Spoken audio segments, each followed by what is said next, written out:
बिस्मिल्लाहिर्रहमानिर्रहीम। जानशीन armani एक बार फिर आपकी खिदमत में हाजिर है अपने एक नए टॉपिक के साथ। बच्चों की तरबियत कैसी की जाए और किस अंदाज में की जाए, इस हवाले से हमारे साथ गुफ्तगू करेंगे जो किसी तारुफ के मोहताज नहीं है, पीर कारी खुरम शहजाद चेश्ती साहब। कैसे अस्सलाम वालेकुम। वालेकुम सलाम रहमतुल्लाह। कैसे साहब, बहुत बहुत शुक्रिया आपका कीमती टाइम देने का हमें। कैसे साहब, रोज़मर्रा के मामलात अगर हम अपने घरों में देखें तो बच्चे माँ बाप का बिल्कुल कहना नहीं मानते हैं। 99% शिकायत माँ बाप को यही होती है कि बच्चा कहने नहीं मानते। माँ बाप अपने बच्चों की तरबियत कैसे और किस अंदाज में करे, इसमें थोड़ी सी रहनुमाई फरमाइएगा हमारी नाज़रीन की। बिस्मिल्लाहिर्रहमानिर्रहीम नहमदुहु व नुसल्ली अला रसूलिल करीम।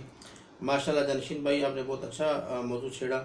ये हर घर की ज़रूरत पे बल्कि हर फ़र्द की ज़रूरत है। जिस तरह घरों का आजकल माहौल चल रहा है, वालिदैन अक्सर हमारे पास भी यहाँ आते हैं। वैसे भी हर घर में रोना होता है कि बच्चे बात नहीं मानते या नफरमान हैं या इस तरह हर किस्म की वो शिकायत उनको होती हैं। तो उसमें सबसे बड़ा जो किरदार होता है वालिदैन की तरबियत का होता है। वालिदैन जो उनसे वो तरबियत, वालिदैन दोनों में से ज़्यादा किरदार होता है उसकी वालदा का, क्योंकि ज़्यादा वक्त उसके पास गुजारता है बच्चा जब जैसे ही पैदा होता है, ज़्यादा वक्त घर में गुजारता है, तो उसमें सबसे बड़ी अहम बात ये होती है कि हम बच्चों को दूसरी चीज़ों से डराते हैं। कि छोटा बच्चा उसको डराते हैं भाई जिन आ गया, तो उसको कहते हैं जी बउआ आ गया, फलां आ गया, फलां आ गया। इन चीज़ों से डराते हैं, बच्चे के दिल में वो डर पैदा हो जाता है। फिर थोड़ा बड़ा होता है, फिर हम कहते हैं जी वो बच्चा मस्ती करे, हम कहते हैं ठहर जा, तेरे बाप को आने तो मैं बताती हूँ। तो फिर अपने एहतियात खुद उसने डाल दिए कि मैं कुछ नहीं कर सकती जो तुम्हारा बाप करेगा, तो बाप से डरा दिया। तो इस तरह करते करते फिर ये होता है कि बच्चों को पहले तो दूसरी चीज़ों से डर लगता है, फिर उससे हट के फिर माँ को कुछ नहीं समझता। फिर माँ जो मर्ज़ी कहती रही, पहले कहती है कि मैं तेरे बाप को बताऊँगी, खुद तरबियत करे। तो पहले कहती तेरे बाप को बताऊँगी, फिर वो बच्चा समझता कि ये तो कुछ चीज़ है ही नहीं, जो है वो बाप ही है। तो फिर बाप से डर लगता है। तो जब बाप के पास ज़्यादा वक्त गुजारेगा तो फिर बाप से भी डर नहीं रहेगा। तो सबसे पहली बात तो ये है कि हर गलत काम पर बच्चों को अल्लाह से डराना चाहिए जी, क्योंकि अल्लाह हर वक्त हर जगह मौजूद होते हैं। जब बच्चा अल्लाह से डरेगा तो कोई बुरा काम नहीं करेगा, वालिदैन की फरमाबरदारी भी करेगा, माँ बाप की बात भी सुनेगा। हर वो काम जिससे अल्लाह राज़ी हो वो हर वो काम करेगा। हर वो काम उस काम से बचेगा जिससे अल्लाह नाराज़ होते हो। जब हम बच्चों को अल्लाह से डराएंगे तो अल्लाह से दोस्ती करने का कहेंगे, तो फिर उनसे वो हमारा बच्चा कोई बुरा काम नहीं करेगा, ना वालिदैन के लिए, ना दूसरों के लिए, ना मोहल्ले वालों के लिए, ना इलाके वालों के लिए और ना किसी और के लिए। तो सबसे पहले किसको बच्चों की तरबियत में ये डाला जाए कि इस बात से अल्लाह नाराज़ होते हैं।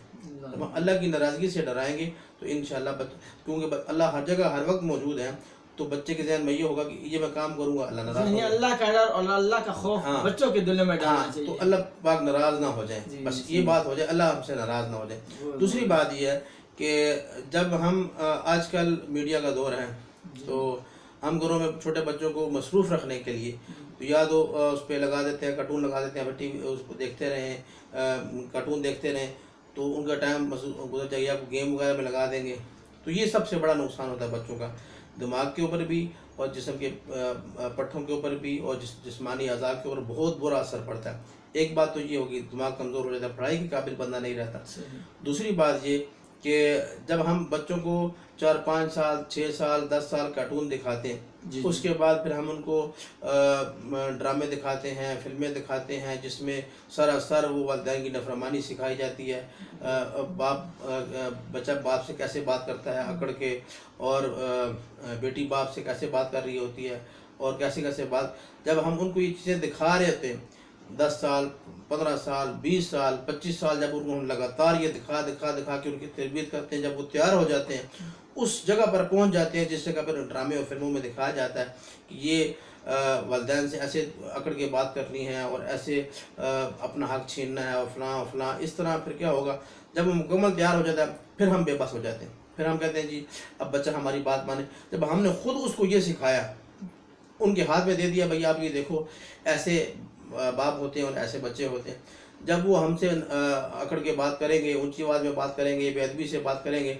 आपने नोट किया होगा कुछ अर्सा पहले तक कुछ अर्सा, कुछ दहाइयाँ पहले तक जब ये मीडिया नहीं था, तो आप अपने बड़ों से पूछ सकते हैं कि जब कोई बच्चा या बालिग बच्चा बड़ा तो अपने वालिदैन के सामने नहीं जाते थे, अदब की वजह से, अदब और एहतराम। हाँ, अदब की वजह से उनके सामने नहीं जाते। अगर जाते तर भी सब सर ढांप के जाते और नज़र नीचे रखते और बड़े आस्था आवाज़ में बात करते और अपनी बात वालिदैन तक पहुँचाने के लिए मुख्तलिफ हरबे इस्तेमाल करते, यानी वालिद तक बात पहुँचाते तो फिर वालिदा के ज़रिए से बात करते, खुद बात ना करते। वालिदैन का अदब होता है, एहतराम होता है, डर होता है उनके दिल में। लेकिन अभी क्या है, अभी वालिदैन का गिरबान पकड़ के बात, अभी आजकल बहुत आम हो गया, वालिदैन को घरों से निकाल दिया जाता है अगर उनकी बात ना मानी जाए। तो इस तरीके से ये कारी साहब आपके कहने का मतलब कि बागी बनाने में हम अपना किरदार खुद ही अदा करते हैं। खुद उनको कहते हैं कि ये देखो ये देखो, जब दिखा के तो अगर कोई मना करे तो कहते हैं जी ये छोटे जहन के मालिक हैं, फलां है। लेकिन जब वो हो जाता है फिर इस तरह एक औरत मेरे पास आई, कहती है जी बच्चा मेरी बात नहीं मानता जी, फलां है। तो मैंने कहा जी आपके घर में टीवी है? जी बिल्कुल है। बच्चे की तरबियत ऐसे ऐसे की। अब 20 साल उसने कार्टून दिखाया, जब पूरा कार्टून वो खुद बन गया तो कहते उस्ताद जी को तवीज़ दो ना ताकि ये मेरा बच्चा ठीक हो जाए। अब 20 साल 25 साल आपने उसको मेहनत करके कार्टून बनाया, अब एक तवीज़ से कैसे वो इंसान बनेगा? जबरदस्त। तो उस तरीके से वो इंसान कैसे बनेगा? बहुत ज़बरदस्त। कैसा अच्छा कैसा मदरसों में आजकल जो बच्चे पढ़ते हैं वो स्कूल शौक से जाते हैं, जब मदरसे में उनको डाला जाता है, ठीक है ना, तो ज़्यादातर बच्चे जो वो चिड़चिड़ापन करते हैं और उनका जो लब और लहजा होता है वो तब्दील हो जाता है। ये आप क्या समझते हैं इसमें? वो जो जहाँ पे पढ़ रहा तो उस्तादा की गफलत है, या हम उसको क्या क्या कहेंगे कि ये बच्चा क्यों, यानी पढ़ाई भी एक ज़हीन बच्चे को जब आप मदरसे में डालते हैं तो उसका रवैया घर में बहुत सा चेंज हो जाता है, चिड़चिड़ापन आ जाता है और उसके चाल डाल बदल जाती थी और उसको इतना डर और खौफ महसूस होता है। इसके बारे में उसमें सबसे पहली बात है कि स्कूल और मदारिस के जो माहौल में बहुत सा फ़र्क है। पहली बात तो एक मदारिस और उसके स्कूल के माहौल में बहुत सा फ़र्क है। सबसे अहम फ़र्क जो है कि उसमें वक्त की पाबंदी, मतलब वक्त, अब जो बच्चा पढ़ता है स्कूल में वो सुबह आराम से अपनी मर्ज़ी से उठेगा, 7-8 बजे स्कूल जाएगा, फिर 12-1 बजे छुट्टी होकर घर आ जाएगा, फिर वालिदैन बच्चे सारे मोहल्ले वाले सारे खेलेंगे, होमवर्क करेंगे, अपनी तरतीब से काम करेंगे। तो इसके बरअक्स जो मदरसे में बच्चे पढ़ते हैं तो सारी जब दुनिया सोई होती है, रात को 3 बजे उठ के उनकी क्लास लगती है, तो उस वक्त वो उठ के रात को पढ़ते हैं और सुबह फजर की अजान से पहले पहले अपना सबक सुना लेते हैं। और उसके बाद फिर इसी तरह नमाज की छुट्टी और उसके बाद नाश्ता वगैरह की छुट्टी होती है आधे पौने घंटे के लिए। उसके बाद इसी तरह 11:30-12 बजे तक आम मदरसों में पढ़ाई होती है और इसी तरह फिर ज़ोर से लेकर असर तक, फिर इसी तरह मगरब से इशा तक, असर के दरमियान, असर और मगरब के दरमियान थोड़ा वक्फा होता है तफरीक के लिए। तो उसमें ये होता है, फिर रात इसी तरह इशा के बाद भी अक्सर मदारस में पढ़ाई होती है। तो उसमें ये होता है कि एक तो बच्चे का वो ज़्यादा वक्त गुजरता है उसके साथ, तो बच्चे का ज़हन पाबंद हो जाता है, उसमें उसको वक्त नहीं मिलता। तो उसके अलावा जो उनसे हमारे जो असातिज़ा कराम पढ़ाने वाले हैं, अक्सर कारी हज़रात जो उनसे वो मारपीट को तरजीह देते हैं, प्यार से नहीं पढ़ा सकते। तो सबसे पहले जो हमारे मुदर्रिस हज़रात हैं उनके लिए ये बात है कि हम उनको बच्चों को इस तरीके से पढ़ाएं जिस तरीके से हम अपने बच्चे को पढ़ा रहे होते हैं। मारे भी, ये नहीं कि मार नहीं है, मार भी मार बतौर सज़ा ना हो, बतौर तरबियत हो, बतौर तरबियत हो कि इसको तरबियत हो जाए और उसको दर्द देना मकसूद ना हो, उसको डराना मकसूद हो कि ये काम गलत है, मुझे इससे बात आ जाना चाहिए, तो डर जाना चाहिए।